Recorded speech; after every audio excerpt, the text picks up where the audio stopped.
Bukan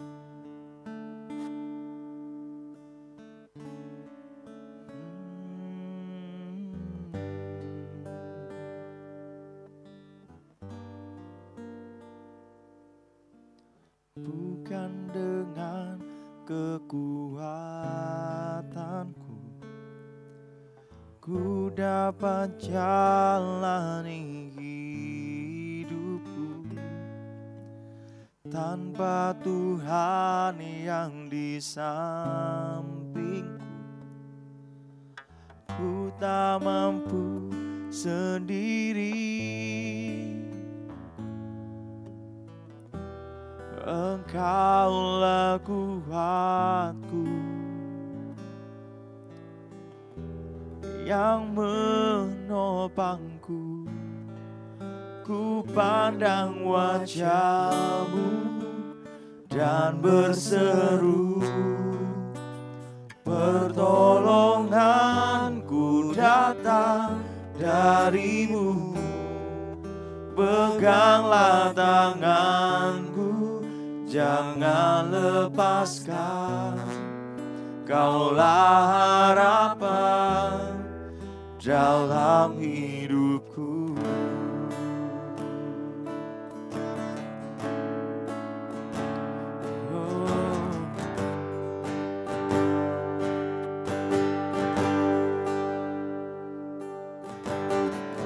Bukan dengan kekuatan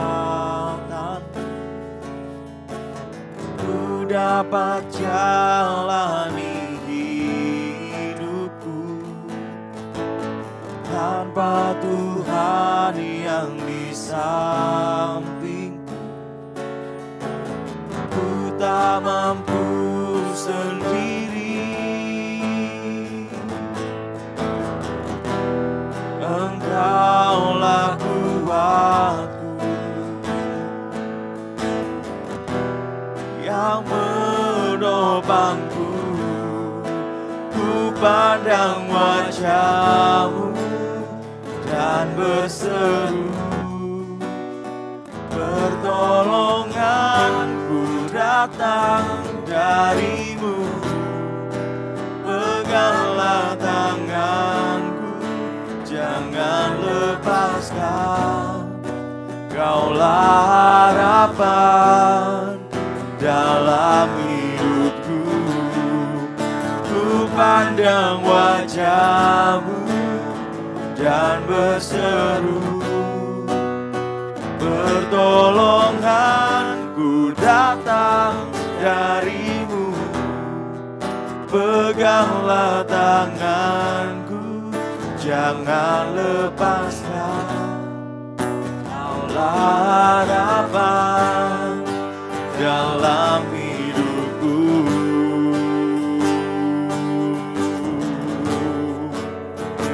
Kaulah harapanku, kekuatanku Tuhan. Hanya padamu pengharapanku ada. Haleluya. Haleluya.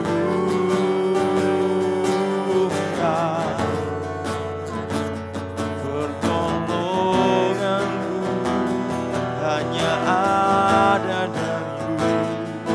Karena Kaulah pengharapanku, Kaulah kekuatanku, Kaulah keselamatanku Tuhan. Haleluya.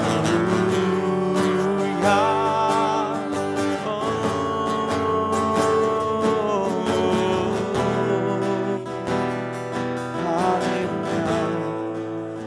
Kami pandang wajah-Mu, pengharapanku datang dari-Mu. Ku pandang wajah-Mu dan berseru, pertolonganku datang dari-Mu. Peganglah tanganku, jangan lepaskan. Kaulah harapan dalam hidupku. Oh, ku pandang wajah-Mu dan berseru, pertolonganku datang dari-Mu. Peganglah tanganku, jangan lepaskan. Kaulah harapan dalam hidupku. Kaulah harapan dalam hidupku. Kaulah harapan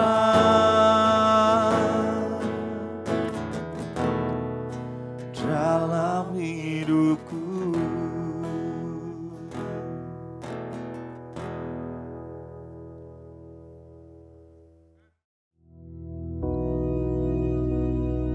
Bapa kami yang di surga, dikuduskanlah nama-Mu, datanglah kerajaan-Mu, jadilah kehendak-Mu di bumi seperti di surga. Berikanlah kami pada hari ini makanan kami yang secukupnya, dan ampunilah kami akan kesalahan kami, seperti kami juga mengampuni orang yang bersalah kepada kami. Dan janganlah membawa kami ke dalam pencobaan, tetapi lepaskanlah kami daripada yang jahat. Karena Engkaulah yang empunya kerajaan dan kuasa dan kemuliaan sampai selama-lamanya. Amin.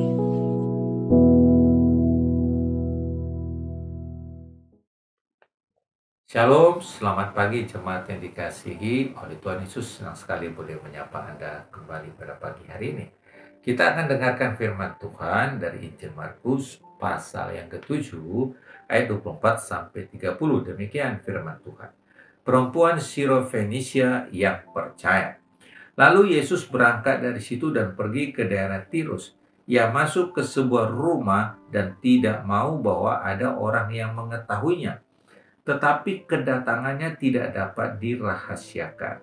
Malah seorang ibu yang anaknya perempuan kerasukan roh jahat segera mendengar tentang dia, lalu datang dan tersungkur di depan kakinya.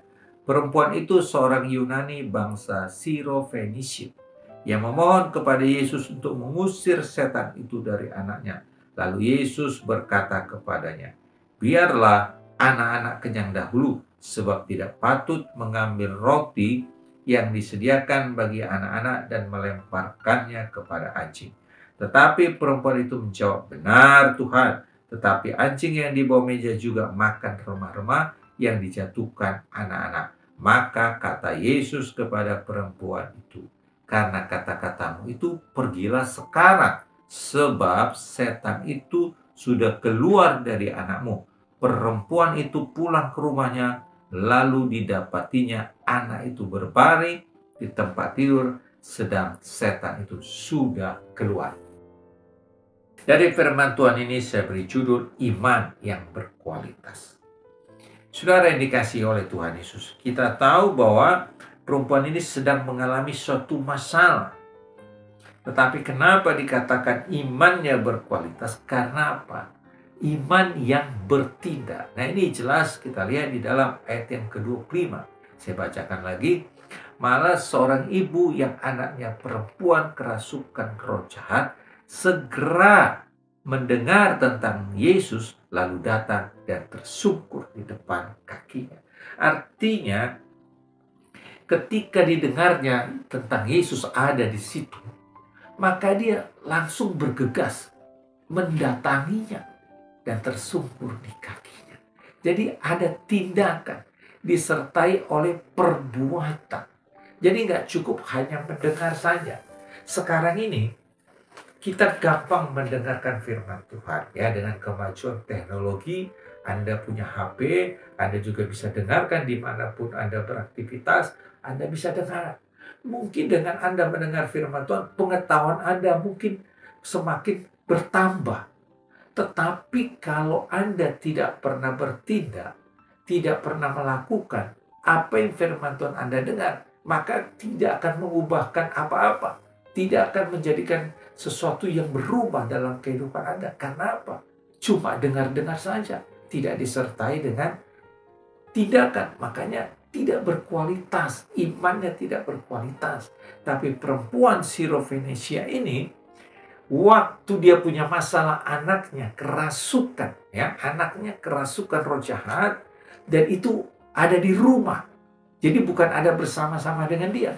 Sedangkan perempuan ini sedang ada di luar rumah. Nah, katakanlah mungkin dari rumahnya, katakanlah dia mungkin bisa jadi mungkin di 5 kilometer jarak dia dari rumah. Nah, ketika dia dengarnya ada Yesus di situ, dia datang.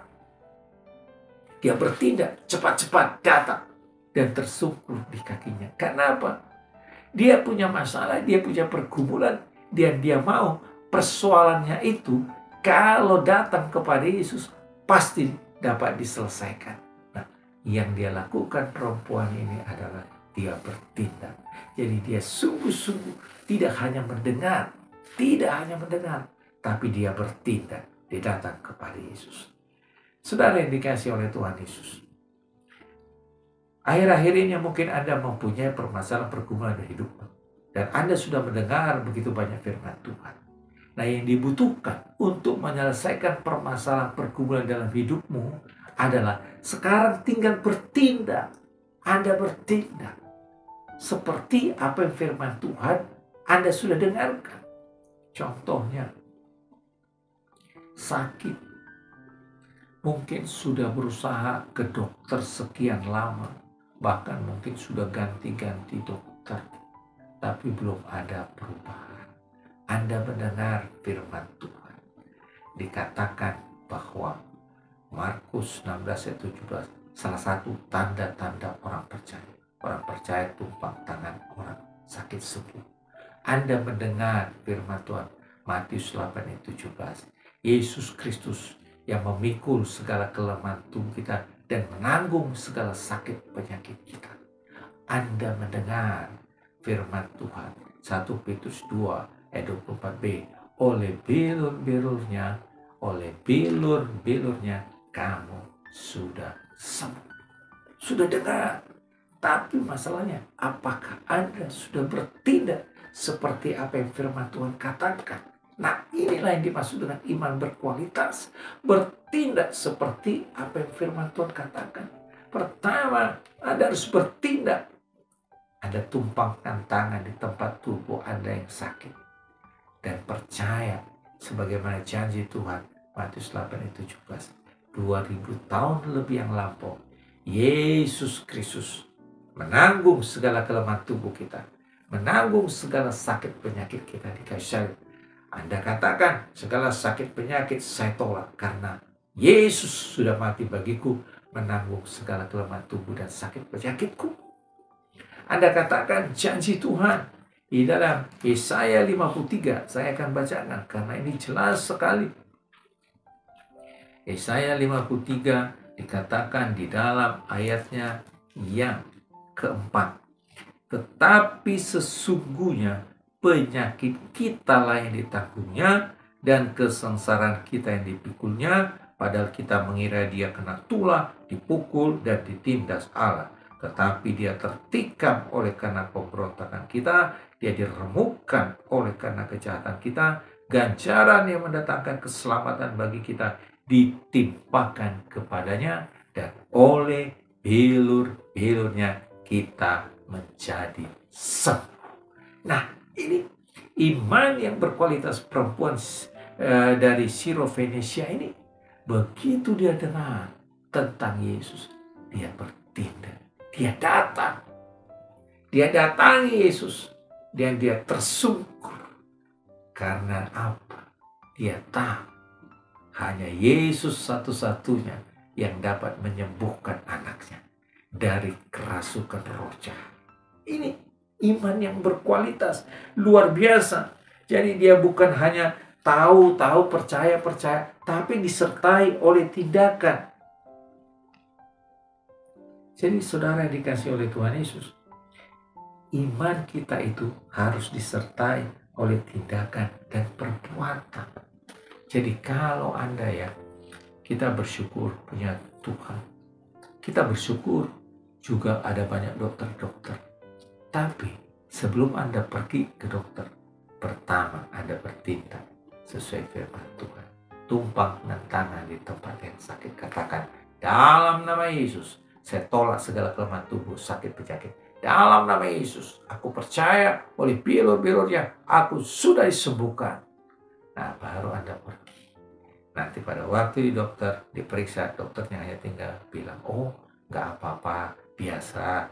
Bukan ada sesuatu yang mengkhawatirkan. Karena apa? Anda sudah bertindak dengan iman berdasarkan firman Tuhan. Dan Anda lihat hasilnya. Ternyata tidak separah yang Anda pikirkan. Ada banyak orang sebetulnya sakitnya biasa-biasa saja. Tapi karena ketakutan dan kekhawatirannya membuat jadi berlebihan. Akhirnya waktu diperiksa dokter, memang dokter bilang, ya begini, membuat dia semakin takut. Karena apa? Ketakutan dan kekhawatiran. Tapi perempuan Sirofenicia ini, waktu dia dengar, dia bertindak. Dia datang, dan dia tersungkur di kaki Yesus. Saudara, ada banyak pengalaman dalam kehidupan saya juga. Mengalami sakit, saya percaya Tuhanku yang ajaib sanggup menyembuhkanku. Pernah beberapa tahun yang lampau, saya hampir mengalami, dokter bilang baru gejala stroke ringan. Karena memang waktu itu mulutnya terasa sudah kebas, mau mencong-mencong, tapi saya lawan. Nah, akhirnya saya berdoa dan saya percaya janji firman Tuhan. Saya bertindak. Saya katakan, aku percaya Yesus sudah mati bagiku, menebus dosa dan sakit penyakitku. Segala sakit penyakit tidak berhak atas diriku. Dalam nama Yesus saya tolak. Aku percaya oleh bilurnya aku sembuh. Dan Tuhan menyembuhkan. Tuhan menolong dengan caranya yang luar biasa. Yang belum pernah saya alami. Tuhan tolong. Setelah saya mengalami syamahan Tuhan, besoknya saya ke lab untuk mengkonfirmasi sakitnya ini apa. Ternyata memang betul. Kalau pada malam hari itu saya tidak bertindak, berdoa, percaya, mungkin sakitnya bisa lebih parah. Tapi karena belajar bertindak dengan iman seperti firman Tuhan bilang, waktu hasil labnya muncul, keadaannya jauh lebih baik. Cuma sekarang sudah berkurang, sudah tidak separah yang semula. Cuma hanya dikasih obat. Setelah itu sebulan kemudian sudah sembuh total. Karena apa? Saya belajar bertindak sesuai dengan firman Tuhan. Dan saya tahu kesembuhan itu datangnya daripada Tuhan. Jadi bertindak sama seperti perempuan ini luar biasa. Dia datang kepada Yesus, anaknya ada di rumah. Tapi akibat daripada tindakannya, Tuhan berkata, dia bertindak mendatangi Yesus dan memohon supaya Yesus mengusir setan itu dari anaknya. Anaknya ada di rumah. Tapi karena Yesus melihat kualitas iman daripada ibu ini, dia datang, dia bertindak. Yesus bilang begini, biarlah anak-anak kenyang dahulu sebab tidak patut mengambil roti yang disediakan bagi anak-anak dan melemparkannya kepada anjing. Tapi perempuan itu menjawab, benar Tuhan, tetapi anjing yang di bawah meja juga makan remah-remah yang dijatuhkan anak-anak. Dia merendahkan dirinya di hadapan Tuhan. Karena apa? Dia percaya kepada Yesus. Dia bertindak, hanya Yesus yang sanggup menyembuhkan anaknya. Dan Yesus melihat kualitas iman ibu ini. Maka Tuhan bilang, Yesus dengan kata lain sedang menguji iman daripada ibu ini. Dengan mengatakan,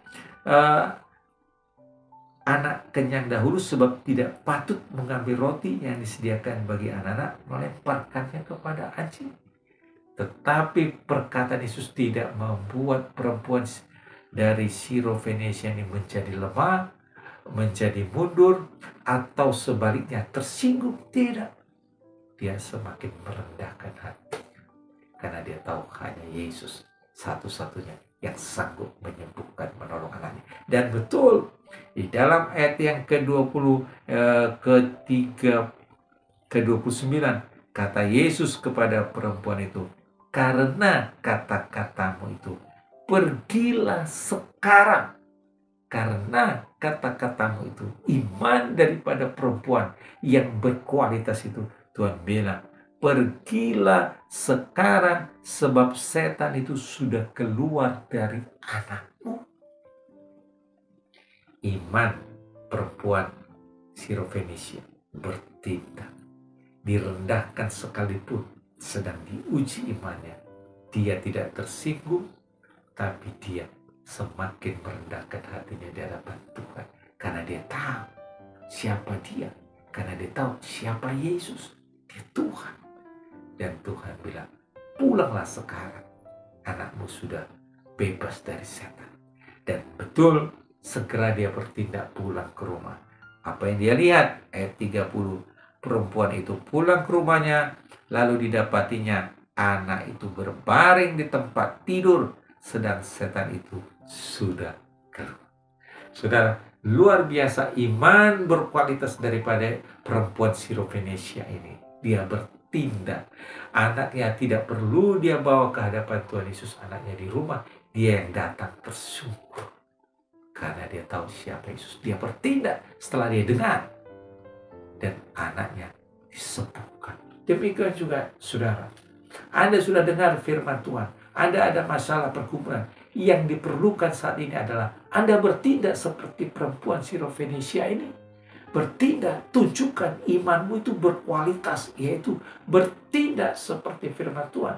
Anda mengalami gangguan secara fisik sakit, bertindak, tumpangkan tangan, percaya sebagaimana janji firman Tuhan. Oh, Yesus sudah menanggung segala kelemahan tubuh sakit penyakitmu di kayu salib 2000 tahun yang lalu. Anda mengalami masalah pergumulan dalam hal keuangan, percaya firman Tuhan mengatakan, Filipi 4 ayat 19, Allah sanggup menyediakan segala kebutuhan kita di dalam kekayaan dan kemuliaan anaknya Yesus Kristus. Haleluya. Saya yakin dan percaya kalau Anda mau bertindak sesuai dengan firman Tuhan yang saudara sudah dengar, maka saudara akan melihat pertolongan Tuhan, mujizat Tuhan terjadi dalam hidup saudara. Haleluya. Amin. Mari kita berdoa. Terima kasih Bapa yang baik. Hamba berdoa bagi setiap jemaat yang dikasihi oleh Tuhan Yesus. Biarlah setiap jemaat yang sudah mendengar firman Tuhan, Roh Kudus berikan mereka keberanian untuk bertindak sesuai dengan firman-Mu. Supaya mereka melihat pertolongan Tuhan, mujizat Tuhan terjadi dalam hidup mereka. Terima kasih Bapa. Dalam nama Yesus, hamba berdoa memberkati setiap jemaat Tuhan. Berkati rumah tangganya, rumah tangga berbahagia, harmonis, takut akan Tuhan. Berkati anak-anak dalam studi, Tuhan buat mereka semua menjadi anak yang pandai, berhasil dalam nama Yesus. Berkati setiap usaha pekerjaan jemaat Tuhan, Tuhan buat mereka berhasil. Terima kasih Bapa. Hanya dalam nama Yesus, hamba sudah berdoa dan bersyukur. Haleluya. Amin. Tuhan Yesus memberkati.